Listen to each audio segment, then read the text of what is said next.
This is the USC Football Podcast. Here are your hosts, Tim Prangley of LAFB and Gabe Greenlee of the Trojan Blade. Welcome back. Whether this is your first listen or you've been supporting our channels for a while, we really appreciate you all being here as always. On this week's episode of the Trojan Report Card, we're going to review USC's 33-17 victory over the Purdue Boilermakers. We're going to give out some letter grades for each position group on both sides of the ball. We'll highlight some key plays and key players during the game. But this was USC's first victory east of Colorado in 13 years, Gabe. Yeah, that's a crazy thing to say out loud. In our defense, usually when we are playing there, we're playing the Alabamas or the Ohio States or the Notre Dames of the world. So not like we're playing cupcakes or anything, but it is nice to get that win off the board. This was a very educational game, I feel like. I really feel like we learned more about this team in this one game than we did the first 2 weeks combined. So yeah, very excited to get into this one today. All that preparation they did to get the bigger plane, to make sure they got lots of ample sleep. And then you had the 3-hour weather delay where they have USC players on yoga mats while they're off, at their training tables, doing whatever they want to do, eating before the game. It was almost like there was a refugee camp set up for USC players underneath that tunnel. Yeah, let's just call it what it is. When you're heading into a game like Purdue, it's very Corvallis-y. It's like you're playing out in Oregon State.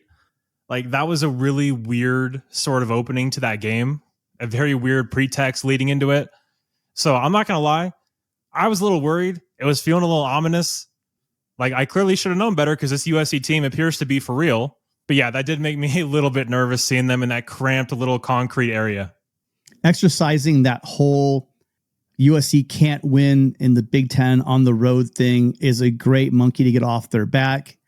Looking forward to coming back home next week to play Michigan State. But getting that first win in a different time zone is going to be great going into in 2 weeks when they go to visit Champaign, Illinois for the Illini. Yeah, and just some housekeeping before we do get into it. In terms of where to find us on the socials, I am on Twitter and Instagram at the Trojan Blade. Same on YouTube. Tim is at LAFB. He and Ryan Dyrud are doing the Conquest Call-In show every single Wednesday. And for select games, they are going to be doing a post-game show just like they did for the Purdue game. So make sure you're subscribing to the USC LAFB channel and checking out the website where they have daily content. We also have a YouTube channel for the USC Football Podcast. The link is in the show notes as always. Really appreciate all the support over there. And we do have 2 new 5-star reviews on Apple Podcasts to read for you this week. The first one comes from JCall2, who says, "Love listening to you guys every week. For sure have the best content out there for USC football. Thanks for what you guys do and the time you put in. Fight on." Yes, Gabe and I are overwhelmed with support we're seeing early from this audio podcast on the Apple side of things, on Spotify. You guys are blowing up, and we are so grateful for all of you listeners out there. Yeah, no, it's blown away every single expectation I had. Like, I don't know what I was expecting going into it, but this amount of support was not on the table for me. So really appreciate every single one of you that has listened or left a review. Thank you, J. Call, for that. And the second review is from Idaho Set. He says, "Love the show, guys. One suggestion to add to your report card show is to give a report card on the OC and DC game plan and strategy each week. Love to get your thoughts on that each week going forward. Keep up the good work." From B. Brown in Eagle, Idaho. Yeah, I was really happy with the planning going to this game. I think a lot of the problems that USC had in this game were not scheme-based or the planning. It was just more on the execution side of the game.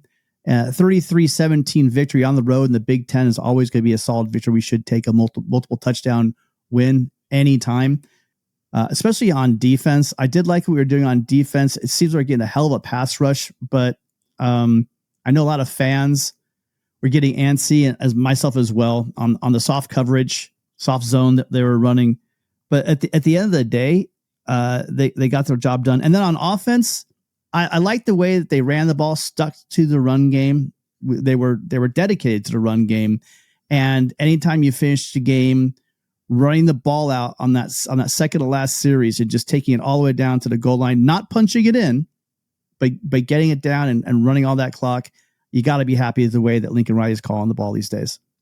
Yeah, no, I completely agree. And just when you look at the fourth quarter run pass splits 14 runs, 4 passes. We were not seeing that last year. I did just talk about this on my channel today, but I do think that Lincoln Riley has grown in a big, big way when it comes to managing the game, calling the game, closing out the game. So yeah, overall on the offensive side, I know we didn't score a ton of points, especially in that second half, but I was very happy with the overall process. And defensive-wise with the game plan. We are having some issues defensively. Scheme is not why. Just like Tim said, there are some execution issues. There might be a little bit of a talent issue on the back end. We got to get healthy back there. But yeah, overall, very pleased with both coaches. All right, so yeah, thank you guys very much for the reviews. Again, go to Apple Podcasts, leave a 5-star review. Make sure you write something along with it, and it will be read on the show. Now, Tim, before we get into the report card, can we please talk about these horrible Big Ten officials? Okay, now 3 games into the second season of the Big Ten, I'm still trying to figure out what's going on. I'm not saying that they're as bad as the Pac-12, because that was just a special level all in itself. But I'm still trying to figure out what is and what is not holding, offensive holding in this league. And then finally they call holding. There was 2 plays in a row. And I thought the referee had screwed up when he pointed at USC and he flags Jakeem Stewart for defensive holding on the interior defensive line. Yeah. When Purdue was holding literally the entire game. And I know you can't slow the game down by flagging every time an offensive lineman grabs somebody. That would be horrible. But you got to set the pace early on. You've got to let that offensive line know that you're going to call like blatant calls. But it was on the second or third play of the game, and there was a complete takedown of who was it? Cam Fountain, I believe. Yeah, Cam Fountain, right in front of the official, and it's not called. And that really tackle. It just set the complete scene for the crime that was going to be officiating throughout the rest of that game. USC wins this game fairly easily. It was closer we want to have it in late into the second half, but this game would have been over at halftime if they were flagging them for holding. I mean, they were literally tackling our guys. And like you said, as soon as they set that tone for the rest of the game, it was pretty much anarchy along the line. Like I saw Devin Tompkins get almost suplexed multiple times. It was just unbelievable. Some of the most egregious holding I've ever seen right in front of the officials. There's been some shady stuff about the officials posted on Twitter. I don't know enough about it to comment, but yeah, the whole situation is very weird, very Michigan-y from last year. And I look forward to every single game that USC plays, but I will say being in the Big Ten, playing against teams I don't really care about, with officials that clearly, I'm not going to say have it out for us, but definitely don't do anything to help us. It makes it a tough watch. It makes it very frustrating. It makes it very aggravating. Like I was so angry watching this game in the first half. Eventually you remember that, oh yeah, holding is allowed. But when they finally call holding on Purdue, and then the very next play, a phantom flag comes out, something's definitely up with that. And I'm getting worked up now just talking about it. So we probably should just get into the report card. Okay, so let's get into it. Let's start the grading. And like last week, we'll start on the opposite side of the ball. And where every play starts is right up there up front with the offensive line. Gabe, what was your first take and grade for this game? Well, my first take, or I guess my third take, because I've rewatched the game a couple times. I think it's really a tale of 2 offensive lines, I guess, for lack of a better way to put it. There's the left side of the line and there's the right side of the line. Now, when I went back and really watched it, because I did another rewatch this morning, one thing that really stood out to me is the chemistry between Elijah Page and Tobias Raymond on that left side. Like they have something really special going on that left side, particularly in the run game. Both those guys move very well. They're very smart. They get to their marks almost on every single play. There were a few mistakes in there. Like it wasn't a flawless performance by any means, but it was very good on the day. But then when you move over to the right side of the offensive line, it's kind of a completely different story. You have Justin Tawanuu and Alani Noah. This was not their best performance. When you looked at who was getting beat along the offensive line, it was more than likely Alani in this game. I thought he had the worst performance of anybody. It wasn't that bad. Like he's definitely had worse performances, but it was not an A performance by him by any means. And then Justin was just having a hard time reaching on a few of those pulls. Like he wasn't getting to where he was supposed to be. Now, they were asking him to travel a long way, cover a lot of ground, But in this Lincoln Riley system, if you're playing tackle, you're going to be asked to do that.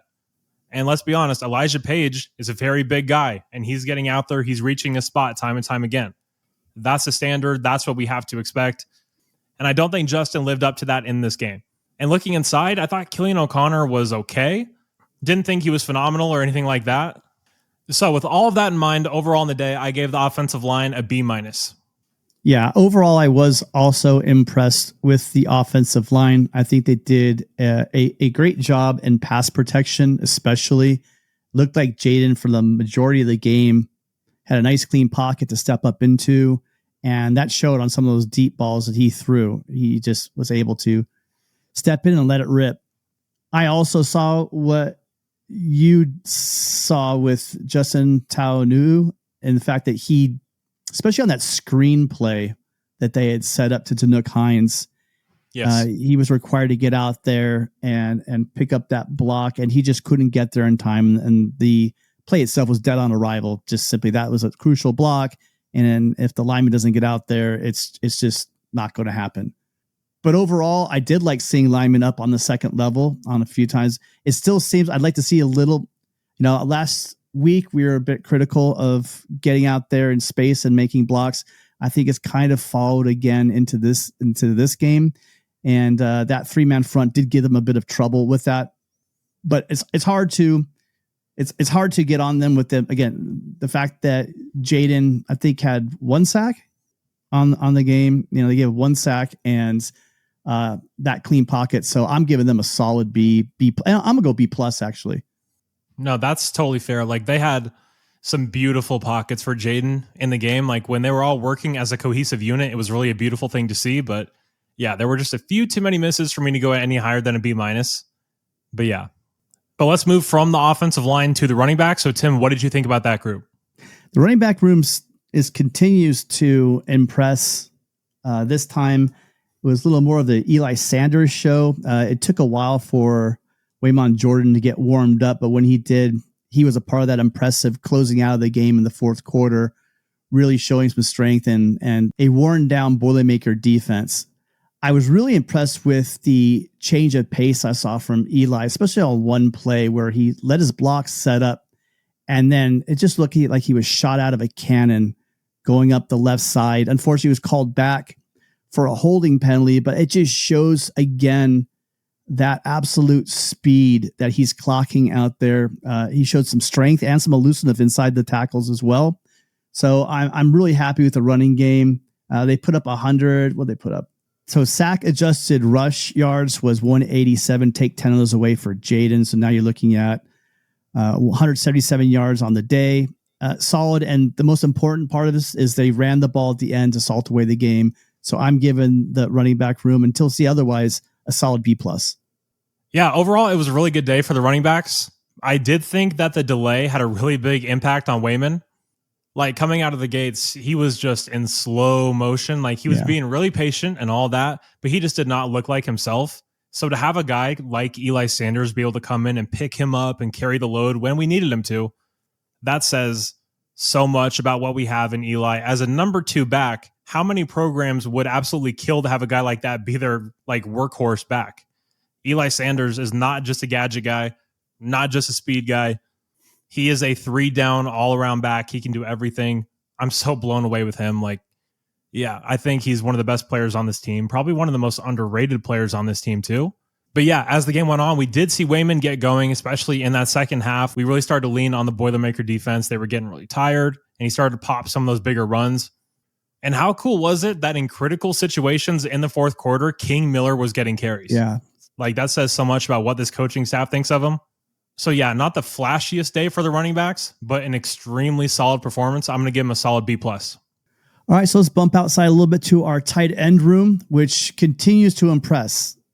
Last year, everybody, including us, were all over Lincoln Riley for not utilizing the tight ends like we thought they should.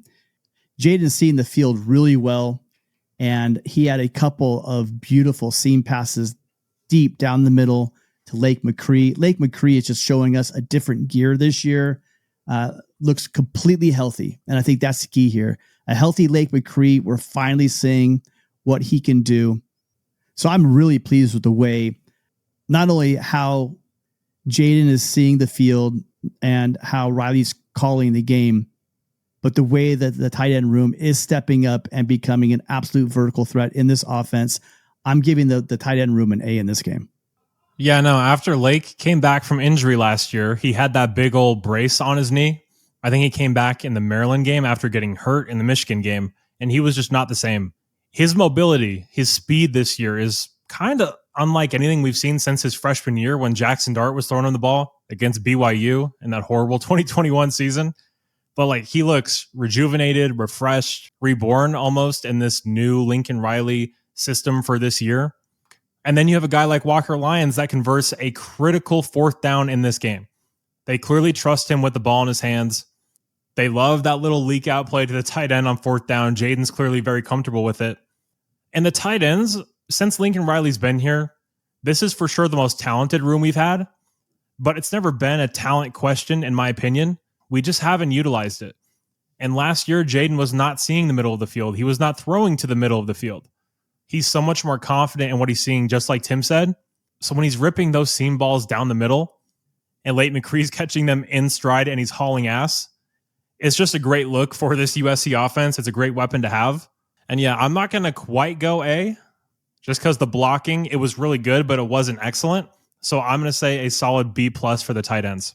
Yeah, the blocking overall was not consistent, but where it was consistent was when they needed it down the stretch in the fourth quarter. I really liked the way that they did help that run game move the ball. All right, next up, Tim, let's talk about the wide receivers. What was your opinion on them? Yeah, we got to see a lot of what we've been seeing all year. We know we're going to get from Mekhi, and we know we're going to get from Jacoby in this game. Really love seeing Jacoby Lane stretching the field and Mekhi with those yak yards, as always.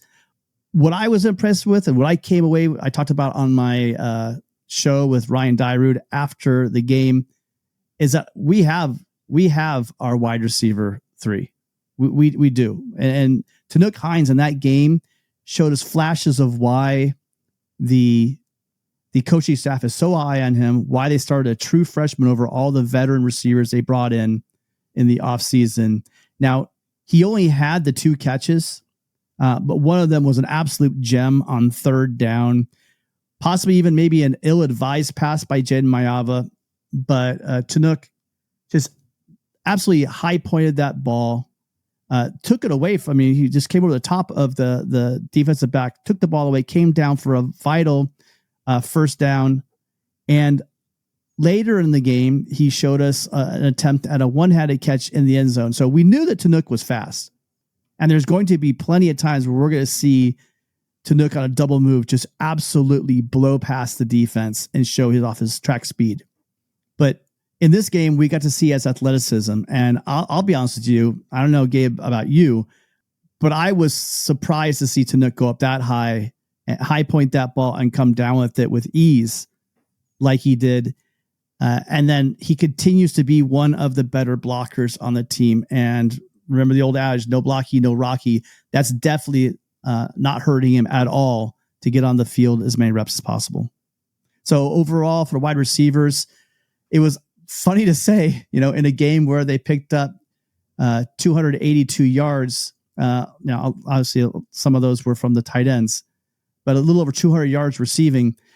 I'm going to stick with them, give them a nice B- because I just expect so much more. Overall, though, I think any team in the country would be happy with their play. Yeah, I'm right in lockstep with you on that. It was nice to see Jacoby be a vertical threat, like you said, and not in a contested catch fashion, but just beating his guy one-on-one. I don't know why they trusted that corner to single him up anymore throughout the game, but very glad that they did. Mekhi is Mekhi.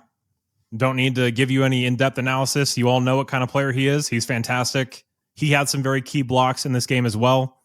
Also, on that fourth down, when we threw it to Lake on that drag route, Mekhi actually did just a beautiful and perfect job of being a pick player on that specific play. He did it masterfully, like you see in the NFL every single Sunday. A lot of wideouts are really, really reckless, I guess the word is, when they're setting an intentional but legal pick. Like they'll throw their shoulder into it. They'll really try to make a statement like they're playing a basketball game or something. But he just stopped in the middle of the field, turned his back, did it perfectly, totally freed up Lake to get that big first down. So yeah, he's pretty much just good at everything. Love everything about Mekhi Lemon, the player. And yeah, I had no idea that Tanook Hines was the contested catch one-hand guy. Like, I didn't know that.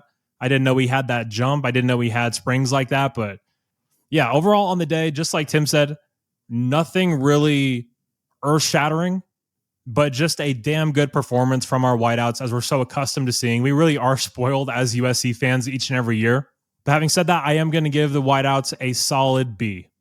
So wrapping up the offense, let's move to quarterback, where Jayden Maiava, Gabe, continues to show us his improvement. Yeah, I am just blown away. It's not that Jayden Maiava is doing anything like he is becoming Caleb Williams, where he's this guy that's going to throw for 50 touchdowns and be a Heisman lock and number 1 draft pick and all this stuff. But what we're seeing is a guy that last year was as reckless gets. A guy that struggled to read the field, a guy that struggled to make good decisions, a guy that was just overall indecisive, was really closed off as a leader, as the quarterback of the team. And then you fast forward to this game against Purdue. He's cool, calm, and collected. He's leading the offense down the field. He's managing the game. Now, I will say there was one drive in the third quarter where he kind of lost his head, should have thrown 2 picks on the drive. He's got to clean that up. But when we're talking about what we saw last year, and the only problem we have in this game is one drive, that's just a massive step in the right direction. There's one rep. I talked about this on Twitter. I talked about this on my YouTube channel. But we're down in the red zone. It's 1st and 10. We still have a lot of room to play with. Jayden gets the ball. He looks to the left. It's a same side read. So he goes 1 to Jacoby on the outside, 2 to Mekhi in the slot, who has a hook. So Jacoby isn't open. He goes right to Mekhi. Now going 1-2 on the same side, that's entry-level stuff for a USC-level quarterback. But last year, Jayden's going to force that ball to Mekhi, and it's going to get tipped. It's going to get picked. It's going to be a bad play. But this year, he comes off as number 2 and goes to the middle of the field and checks it down to King Miller, who's sitting down. Like, we don't see that from Jayden last year. And I thought that little play was a perfect example of how much he's truly grown as a quarterback. And when you look at how this team is structured, we don't need him to be a superhero like Caleb was for us. And in saying this, I'm not saying he's a game manager, because he's not. He's uber talented. He's pretty mobile. Not the most mobile guy in the world, but he can run to get you a touchdown in the red zone or a first down. But he's a game manager plus at the moment. He's being more of a point guard, and that's exactly what we needed from him this year, and he's doing a great job at it. It's the little things with him that are really blowing me away. So that one drive does ding him here a little bit, but I am going to give him an A- on the day. Completely agree with you. One word that I had for Jayden this entire year, and I'm going to continue into this third game, decisive. I agree with you. He's very intentional with where he's going with the ball, but in this game, we saw him use his legs a little bit more. There's an opportunity for him in the game where he could have tried to force a ball in down in the red zone, but he was smart enough, savvy enough to tuck it and take the 4 yards that were there for him, setting up, a very easy third down play. And then throughout the game, there were a couple of times where he just seems really quick and decisive on the read option play. It just looks smooth now. It doesn't look clunky at all. There's no hesitation, and he ran it really well in this game. Like you said, he's not gonna house it. He's not Caleb. He's not going to, take it 60, 70 yards down the field either. But what he can do is pick up those 5, 10, 20 yards with his legs. And on 4th down, especially, you want to get the ball in your hands of a thumper. And I tweeted it out. I said, you want to give it to your 6'4", 230-pound ball carrier. And that was Jayden Maiava, because nobody, even if they met him at the line, he's big enough that he's going to put his shoulder down. He will get you that first down. So it's great to see the evolution of his legs. He's starting to put it all together. Like you said, making the right reads, kind of hanging up that gunslinger and taking those singles when he needs to do it. But also now he's using his legs and he's playing smart ball. And man, I can't wait to see where this thing goes, because it seems like it's his team now as well, Gabe. You were saying it last year, just didn't seem like he fit in. And it put it was a weird situation. And we talked about before where he's coming in. It really was Miller Moss's team. And he was just kind of coming in the 9th game of the season. This year from the beginning, it's been Jayden's team. He's playing like it's his team. And I can't wait to see where it goes. I'm giving this one also an A minus, and for the same as you did. There were a couple, that one drive was a bit worrisome, but other than that, he played near flawless. All right, that's the offense. So let's flip over to the defense and let's start up front, just like we did for the offense. And Tim, what did you think about the Trojan defensive line? Defensive line was a bit of a mixed bag in this one. There were a couple of times where I think guys, and I don't blame them because they're having a heck of a lot of luck getting upfield, getting to the quarterback. I think that they weren't quite as disciplined as I would like to have seen them on a few plays, but overall excellent. I really liked what we saw this time from the pass rushers on the outside. I know the defensive ends were getting held, but they were harassing Brown the entire game. He was not comfortable the entire game. And if they weren't being held, I think they could have helped out the secondary a little bit more. I was really happy to see Floyd Boucard get his first Trojan sack of his career. Just seeing a young Boucard and Stewart getting really like an authentic pass rush from the interior is refreshing, something we have not seen for quite some time. Overall, USC is leading the Big Ten, I believe the nation, in sacks. And anytime your defensive line is being that productive and being held on literally every single play, I would be remiss if I did not give them a solid A minus. Yeah, no, and I have to give you a ton of credit because you've been on the Floyd Boucard train before I heard anybody be on it. Like, you were saying that kid's different, that he's going to be special. And he was our best defensive lineman in this game for me. Like, just overall, he was so good as a pass rusher, so disruptive, so fast. I mean, this was kind of a coming out party for him, if we're being honest. Played 17 snaps. Just loved what we saw from him. You obviously had the thick six with Jamal Jarrett taking it to the house. That's one of the funniest things I've ever seen. Seeing him rub his belly. That was just I don't even know how to describe that play. That's just like a once in a lifetime kind of thing. Work of art, 0. I think is what you should say, Gabe. A work of art. Absolute work of art. That little number 0 struggling to get down the field. Actually, he's kind of fast. I'm not going to lie. Like, the offensive linemen behind him were hustling and they were not catching up. So, and that was a guard. Yeah, it was a guard. He left that guard in the dust. No, he smoked them. It was just and seeing Anthony Lucas like right by his side as his personal protector, I was just dying laughing. You also had a very good performance from a guy like Devin Tompkins, despite him getting held and bear hugged the entire damn game. Anthony Lucas is one of the smartest players we have. He sniffed out a screen before anyone else did, got there and blew it up. There are still some issues with gap integrity, with tackling, and with getting pushed back from our interior defensive linemen. Like, when you look at Jakeem Stewart, he's such a freshman. He's either completely blowing up the play and being a monster, or he's getting pushed off the ball and he's nowhere near the play. And guys, he's barely played football. Like, that is to be expected. He's so physically talented. He's going to be a superstar, no doubt about that. But right now, it's either really good or really bad. And then I don't think this was Jade Abasiri's best game, or Keyshawn Silver for that matter. They both made plays. But overall, I don't think that the consistency was there. So yeah, for me, overall on the defensive line, I'm going to go with a solid B+. The thick six really helps to push it over the top there. But now moving back to the linebackers, Tim, what did you think about our linebacker group?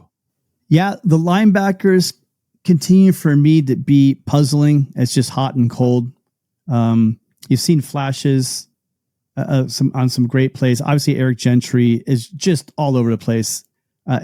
He's really setting the standard for this room with his play, which is, we knew going into the season we needed a healthy Eric Gentry for this defense to run. And he's holding up his end of the bargain. 8 solo tackles, 2 sacks, 3 tackles for loss. Just simply an amazing performance. They gave the Big Ten Player of the Week to an Oregon linebacker. And when you have, we're going to talk about safeties in a moment, but when you have a couple of guys, one of them being Eric Gentry, they completely outperform him.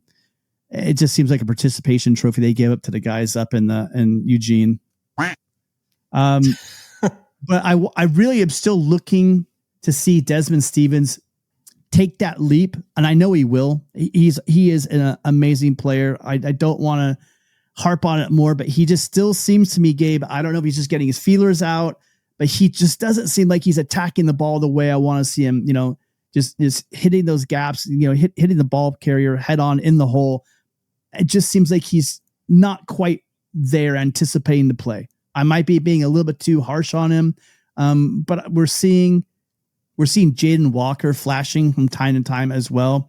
When he came in at that will position to give Eric Gentry a spell here and there, just getting upfield, making plays in the backfield, and really anticipating and take it to the ball carrier. I just want to see Desmond do a little more of that, but I can't really rip on the play too much. Again, Gentry is just holding down the fort. I'm going to give the linebackers a B. Yeah, no, once again, I'm in complete lockstep with you. What I had written down in my notes is that Desmond Stevens looks slow to flow and slow to fill. Like he was just a step behind things in this game. And he's such a fluid athlete, like especially in coverage. He's our best coverage linebacker. I'm very confident in saying that. He's just so instinctive when he's out in space. But the interesting thing is when it's time to play the ball carrier, whether that's an open space or coming down to fill a hole, is just a little tentative, which in the Big Ten, you cannot be. You just can't. And when you see a guy like Jayden Walker that comes in, only gets 14 snaps, but man, he was flying around like a heat-seeking missile. Like he was making plays on the ball carrier. He was diagnosing things. He had a play that he blew up in the backfield.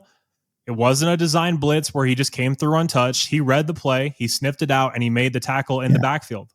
Like that's big-time football. That's Big Ten football. And I think that we need to see more of them. Now, I'm not calling for Desmond Stevens to be benched or anything like that. But what I will say is that Jayden Walker is breathing down his neck.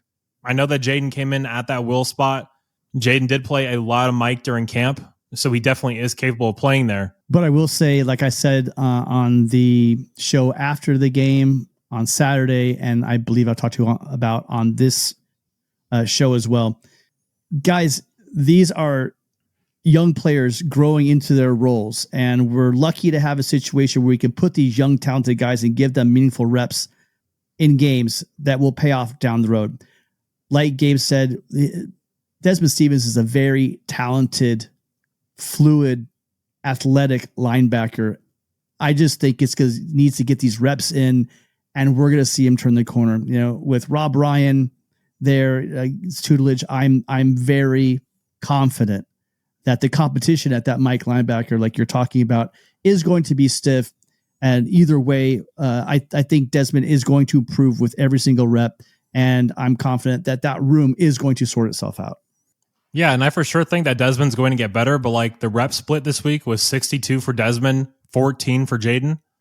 I think we're going to see a really big flip of that just in terms of production, because we need to see more production from the Mike spot. Like in this D'Antlin defense, the linebackers are designed to have holes to come down into and fill and rack up tackles. But yeah, I don't really need to hit on Eric Gentry. You guys know how great he is. Every single game, he's arguably our most impactful player. So yeah, with all of that in mind, I'm going to give the linebackers a C+, just because there were a few too many missed tackles for my liking. Yeah. There were some missed plays in the run game. But when you have a guy like Eric Gentry, that's going to keep you afloat, obviously. My thoughts exactly. All right. So now let's talk about the elephant in the room. We're going to bump it outside to the cornerbacks. Everybody on Twitter was going absolutely mad. Gabe, what are your thoughts on the corners? Concerned is what immediately comes to mind. Now, before I say anything or go any further, Ryan Brown, the Purdue quarterback, that kid played very, very well for them. Like we were in his face. We were giving him all sorts of trouble, and he was throwing into the face of the blitz. He was taking guys head on. Like it was a very brave performance, and he earned a lot of respect from me. So shout out to him. But when you look at the Trojan cornerback room, particularly in this game, it's a mix of a couple things for me. I will say that DeCarlos Nicholson was probably our best corner on the day. Now, if you're going to be like a national title winning defense, is DeCarlos Nicholson going to be a number one corner for you? Honestly, no, he's not. Is he a very good depth piece or a number two option? Absolutely, he is. But when you see your number one corner getting directly beat in press man coverage 2 or 3 times, I forget which number it is, against a team like Purdue, where the wideouts really aren't to the level of a team like an Oregon or a Penn State or something like that, then that is pretty concerning. But the biggest issue here is not to Carlos. I actually have confidence in him. He's going to win more than he loses. The problem here is who's playing opposite of him. Because whether it was D'Anton Lynn not trusting these defensive backs, having them sit off in a very, very soft and generous zone coverage, or when he did allow them to play press man, it just didn't look good no matter what D'Anton did.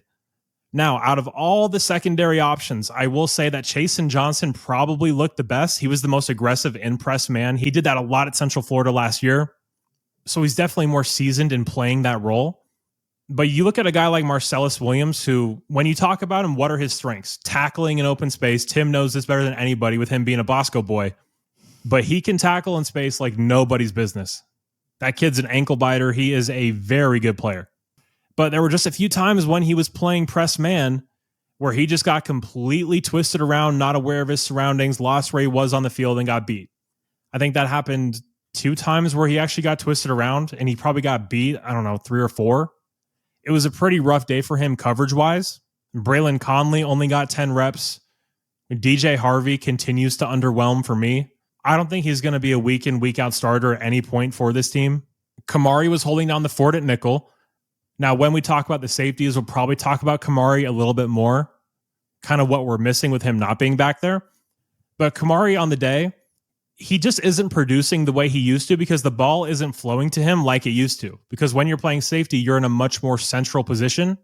When you're playing nickel, you're on the line, yes, but you're left or right most of the time, and you're following a guy in man coverage because he's been playing a ton of man so far. So with the cornerback room, overall, it was very sketchy. It was very shaky. Don't feel great about it going forward. I did end up giving them a D on the day. Just got beat far too many times against an inferior opponent. Yeah, I agree with what you're saying completely, Gabe. It was not a great day for the secondary, giving up 305 yards. Now, we talked about Ryan Brown and these receivers, and they are good, but USC overall gave up 50% on third down conversions, and a big part of that was in the pass game. Those third down conversions, Purdue was 7 of 11 for 133 yards. And a big part of that was whether directly the play of the corners or the fact that they had to play the soft zone, maybe to cover up for the corner play. Either way, it was a bad day for the secondary. So for that reason and the reasons you gave alone, I'm going to, if it wasn't for Bishop Fitzgerald, we'll talk about him in a minute, the outcome of this game could have been a lot tighter. So I'm giving the corners a C. We can just say it because USC sucks. But let's move off of the corners and let's go to the safety room, Gabe. There's a guy back there, and I think we all know him. And again, he very well could have received the defensive player of the week for the Big Ten, without a doubt. With 2 more interceptions, that's 3 in 2 weeks and 4 on the season. And his name is Bishop Fitzgerald. I mean, yeah, he might have won us the damn game. Like, he was just so instinctive, so creative. So, I mean, he's like a visionary back there playing safety, the way he reads the game, the way he baits the quarterback. I love the way he plays football. I've always just had a soft spot for defensive backs. Like, they're always my favorite players. I love Darnell Bing as a kid. Love Scott Ware as a kid. Obviously, Taylor Mays and Kevin Ellison, but like, he is quickly ascending my favorite player on this team list just because of the way he plays. And you did say that. I love the way early on we didn't know about the nickel issues we were going to have, but you said that these 2 safeties are going to complement each other so well, having Kamari up in the box, and then when you have the one high safety, just putting Bishop back there as a ball hawk. You watched this film from NC State.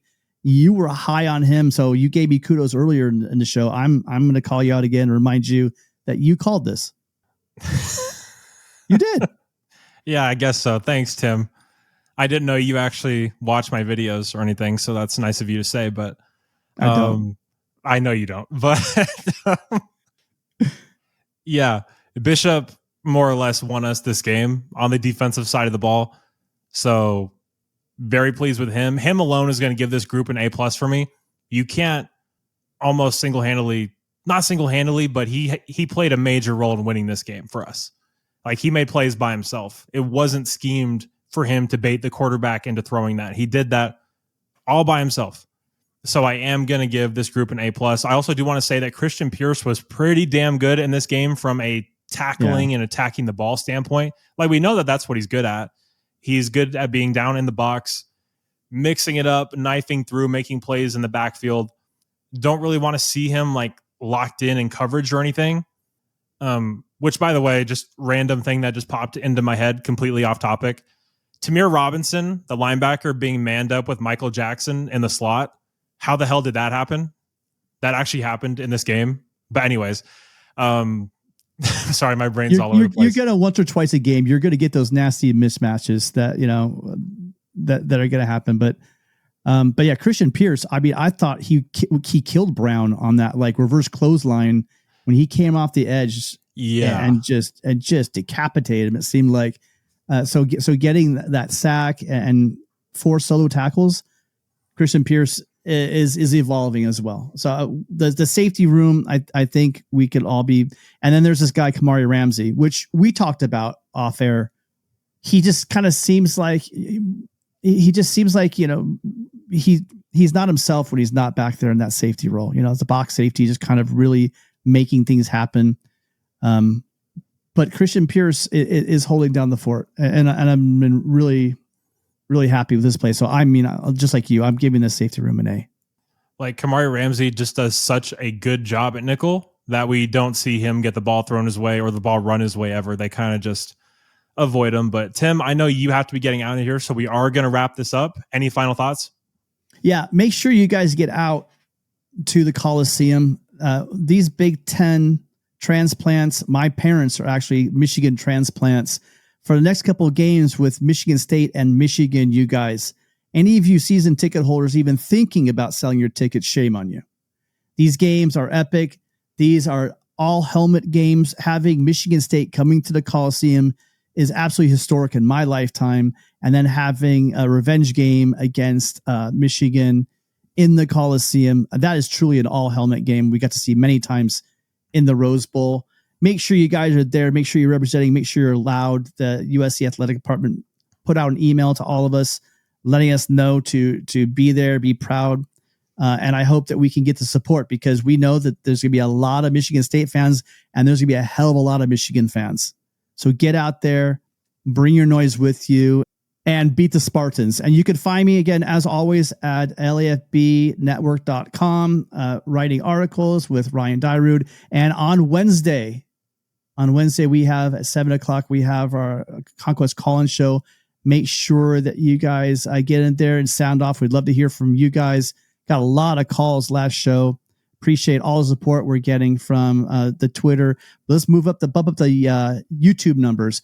And then we'll have another live show after the game when we go out to Illini and beat Illinois at their home in Champaign on the following weekend. Hope to see you guys soon. And yeah, guys, you can find me at the Trojan Blade on Instagram and Twitter. Just like Tim said, get out to the Coliseum. Lincoln Riley, Chad Bowden put out a statement, send an email to everybody saying you make a difference. It'll be late. It'll be dark. It'll be a battle. But if we work together, it will be unforgettable. See you Saturday at the Collie. Get there, get in your seats early, and be loud. The team needs our support. We need to be louder.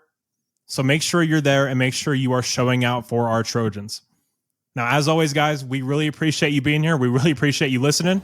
Take care and fight on.